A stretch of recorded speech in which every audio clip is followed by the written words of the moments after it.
Oh, hey there, little YouTube. You want me to read you a story? Let's see. We were reading Game of Thrones last night. Yeah, let's keep reading. Let's get to the next chapter of Game of Thrones. We had our friends R.E.G. the G. I hope I'm pronouncing that right. I don't actually read Russian characters, but we had Ari and Catherine joining us for. So yeah, thank you guys for joining us. We're gonna read more of Game of Thrones. I remember we did the prologue, and somebody from the Night's Watch witnessed a zombie. A group of zombies killing another somebody from the Night's Watch, and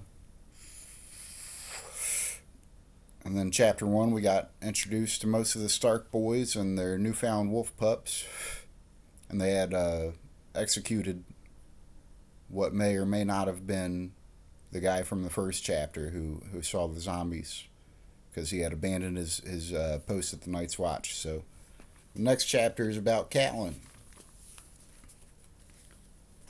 or from the point of view of CATELYN. So this is from Bantam Books. I should give them credit, or HBO or somebody, probably. So hopefully, yeah, it's not my book. I don't have the copyright. I don't know if that helps, but yeah, thanks for joining us. CATELYN had never liked this God's Wood. She had been born a Tully at River Run, far to the south, on the red fork of the Trident. The Godswood there was a garden, bright and airy, where tall redwoods spread dappled shadows across tinkling streams. Birds sang from hidden nests, and the air was spicy with the scent of flowers. The gods of Winterfell kept a different sort of wood. It was a dark, primal place. 3 acres of old forest untouched for 10,000 years as the gloomy castle rose around it. It smelled of moist earth and decay. No redwoods grew here. This was a wood of stubborn sentinel trees armored in gray-green needles, of mighty oaks, of ironwoods as old as the realm itself. Here, thick black trunks crowded close together, while twisted branches wove a dense canopy overhead and misshapen roots wrestled beneath the soil. This was a place of deep silence and brooding shadows, and the gods who lived here had no names. But she knew she would find her husband here tonight. Whenever he took a man's life, afterward he would seek the quiet of the God's Wood.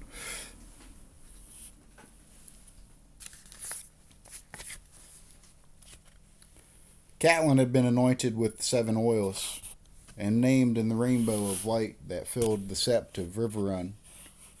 She was of the faith, like her father and grandfather and his father before him. Her gods had names, and their faces were as familiar as the faces of her parents. Worship was a septon with the censer. The smell of incense, a 7-sided crystal alive with light. Voices raised in song. The Tullys kept a God's Wood, as all the great houses did, but it was only a place to walk or read or lie in the sun. Worship was for the sept.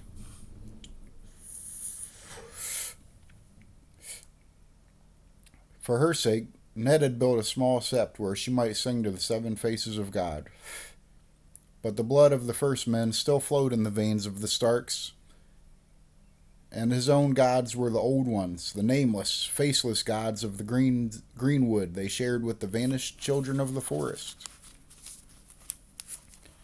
At the center of the grove, an ancient weirwood brooded over a small pool where the waters were black and cold.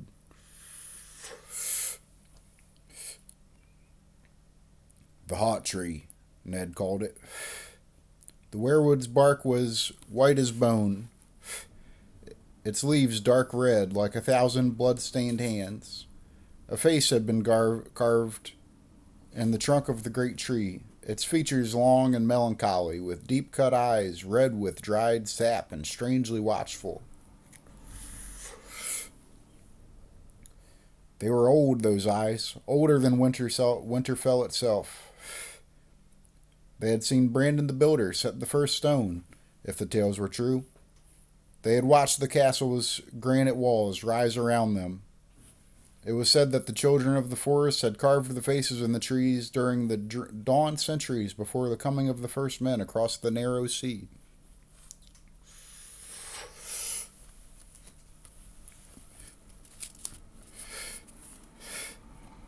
In the south, the last weirwoods had been cut down or burned out 1,000 years ago, except on the Isle of Faces where the green men kept their silent watch. Up here it was different. Here every castle had its godwood, and every godswood had its heart tree, and every heart tree its face.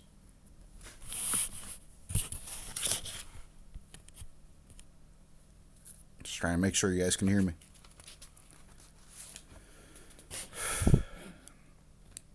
CATELYN found her husband beneath the weirwood, seated on a moss-covered stone. The great sword ice was across his lap. And he was cleaning the blade in those waters black as night. 1,000 years of humus lay thick upon the godswood floor, swallowing the sound of her feet. But the red eyes of the weirwood seemed to follow her as she came. "Ned," she called softly.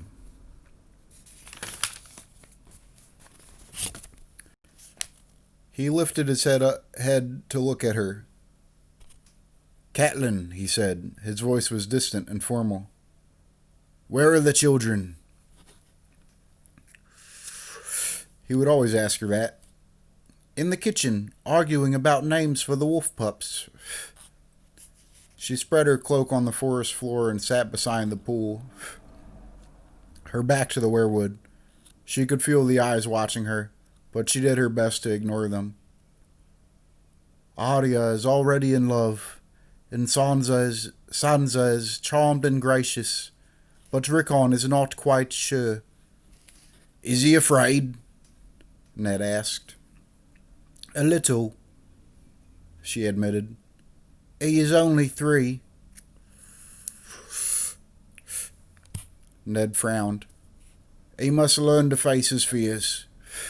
He will not be 3 forever, and winter is coming."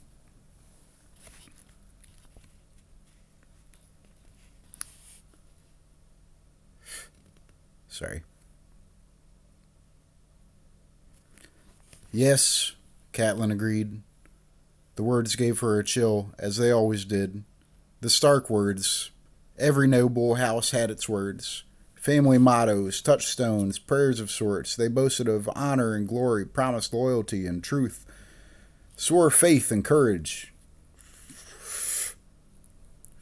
All but the Starks. "Winter is coming," said the Stark words. Not for the first time, she reflected on what a strange people these northerners were.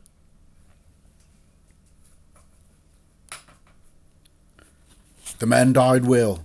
I'll give him that," Ned said. He had a swatch of oiled leather in one hand. He ran it lightly up the great sword as he spoke, polishing the metal to a dark glow. I was glad for Bran's sake. You would have been proud of Bran."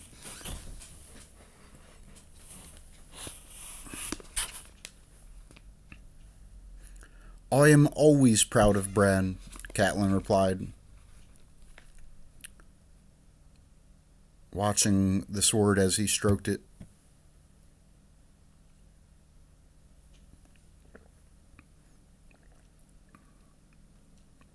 She could see the rippling deep within the steel,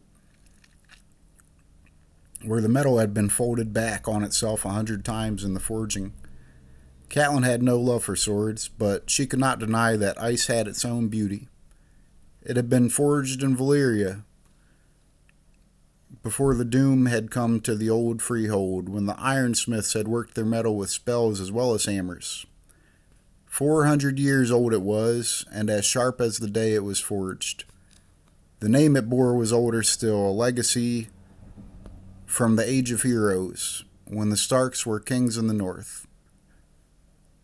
"He was the 4th this year," Ned said grimly. "The poor man was half mad."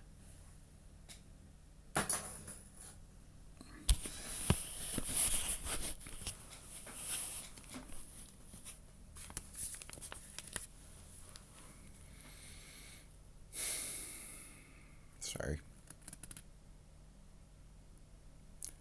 Something had put a fear in him so deep that my words could not reach him.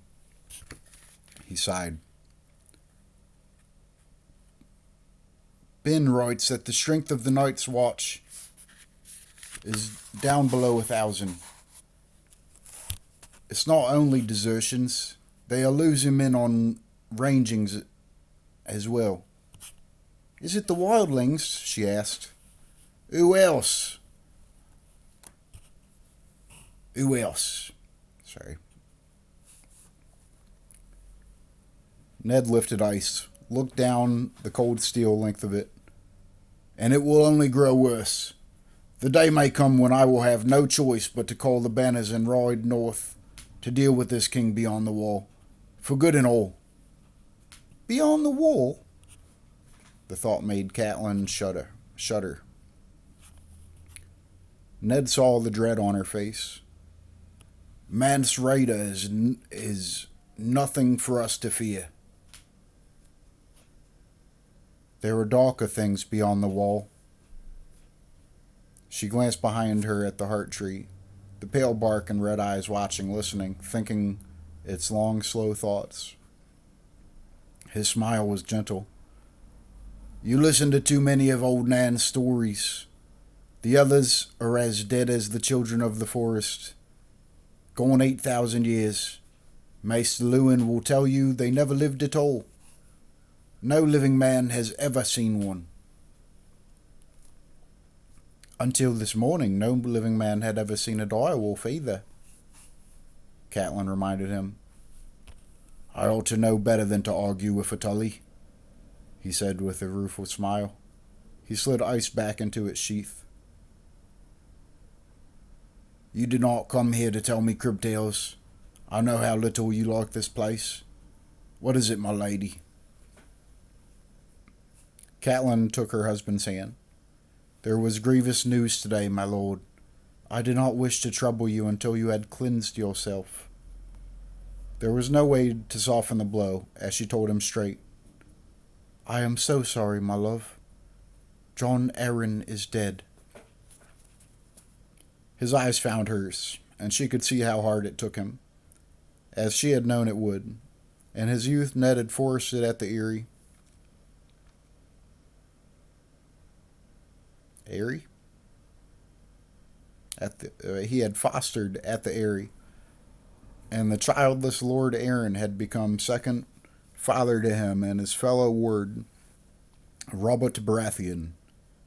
When the Mad King Aerys II Targaryen had demanded their heads, the Lord of the Eyrie had raised his moon and falcon banners in revolt, rather than give up those he had pledged to protect.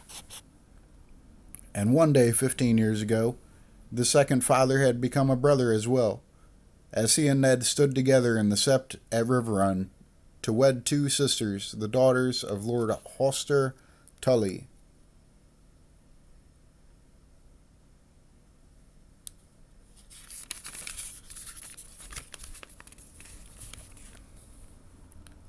John,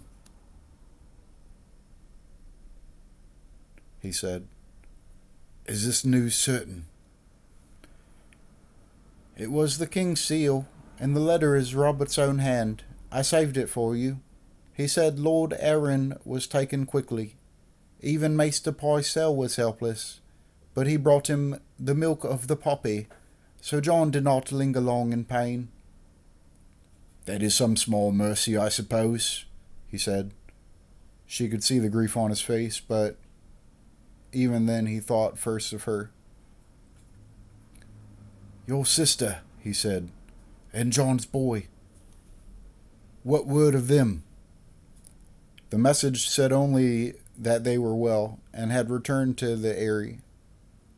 CATELYN said, I wish they had gone to Riverrun instead. The Eyrie is high and lonely, and it was ever her husband's place, not hers. Lord John's memory will haunt each stone. I know, my sister.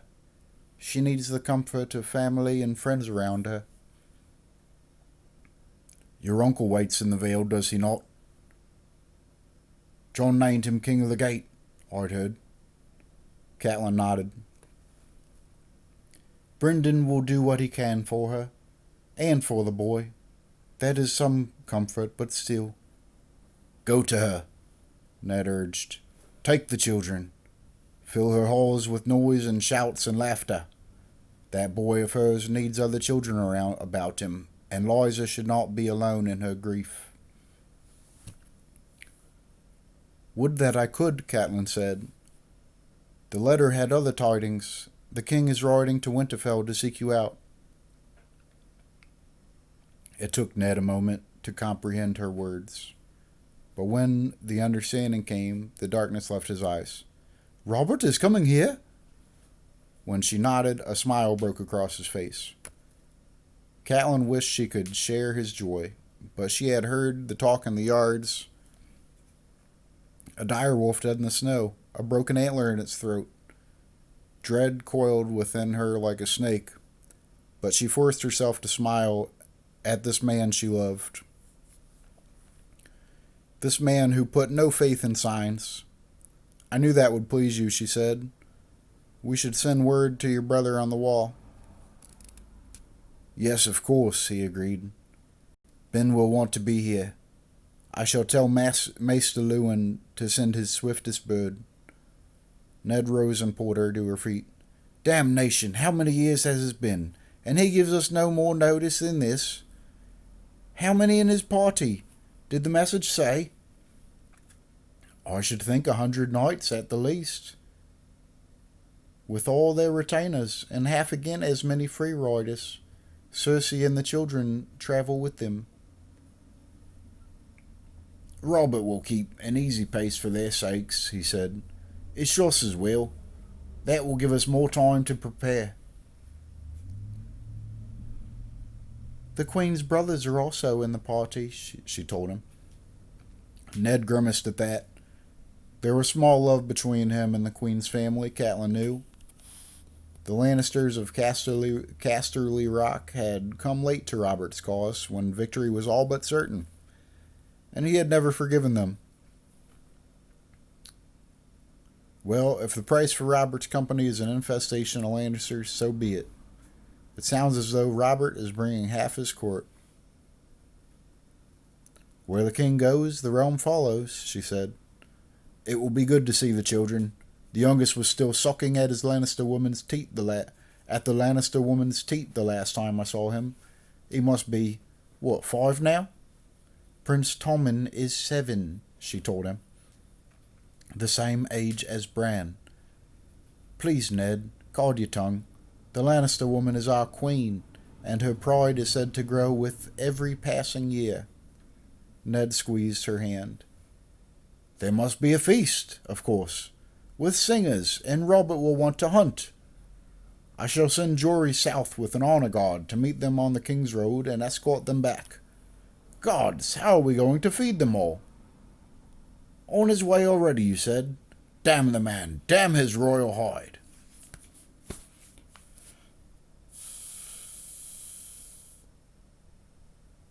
Well, that's that chapter. Maybe let me know if you want me to stop trying to do the voices. I know it's not very authentic. Next chapter is Daenerys. First chapter, Daenerys. So,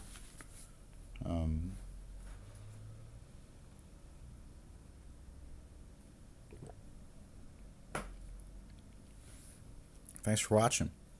Let me know if you have any requests or recommendations, or I know there's another channel, Tokibook, does like a more professional job, and I do like that woman's voice that does the first book on the YouTube Tokibook channel, but they're riddled with ads, so I thought you could watch this. And I mean, there are some words they mispronounce on there. It's worse when you get to book 5, A Dance of Dragons, on the Tokibook channel.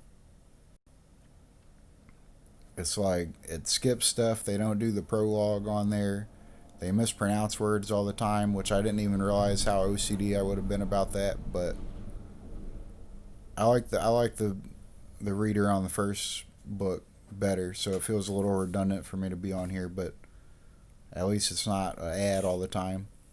Um, but I almost feel like skipping a Dance of Dragons just because if other people are like me, they're like not enjoying listening to that. It's like it also like skips things and it goes back in time a few seconds every now and then. Yeah, but and she says things like usurper and taciturn and there I can't remember. There's a whole bunch of them. They're not coming to me now. Anyway, yeah, sorry I'm rambling, but yeah, I'll do the Daenerys chapter soon. I should probably try to eat breakfast and do some other things today. But yeah, I hope you guys are staying well and staying safe out there. Black Lives Matter. Um, so I hope these protests get something done and these police learn their lesson that they can't be just killing people. So yeah, sorry I wasn't trying to make my channel political at all, but silence or something. I don't know. Yeah, love you guys. Have a good one.